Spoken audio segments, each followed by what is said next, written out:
ஐரோப்பாவோட விண்வெளி லட்சியங்கள்ல ஒரு பெரிய விரிசல். பெர்லினுக்கும் பிரசல்ஸ்க்கும் என்னதான் பிரச்சனை வாங்க பார்க்கலாம். சரி, விஷயத்துக்கு வருவோம். ஜெர்மனிக்கும் ஐரோப்பிய ஒன்றியத்துக்கும் நடுவுல ஒரு பிரச்சனை பொஜிஞ்சிட்டே இருக்கு. ஈயோலேருந்து தனியா தங்களுக்குன்னு ஒரு மிலிட்டரி சேட்டலைட் சிஸ்டம் வேணும்னு ஜெர்மனி நினைக்கிறது தான் பிரச்சனை. அப்போ இங்க 2 பார்வை இருக்கு.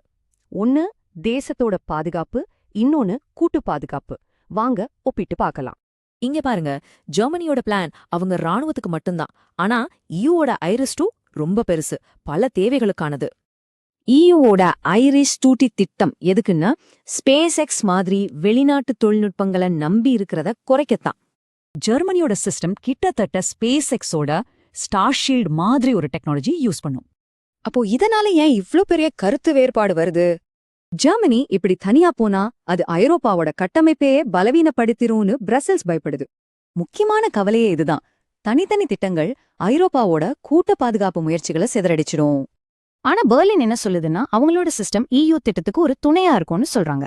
தங்களோட ராணுவத்தோட உயர் பாதுகாப்பு தேவைகளுக்கு இது ரொம்ப முக்கியம்னு ஜெர்மனி வாதிடுது.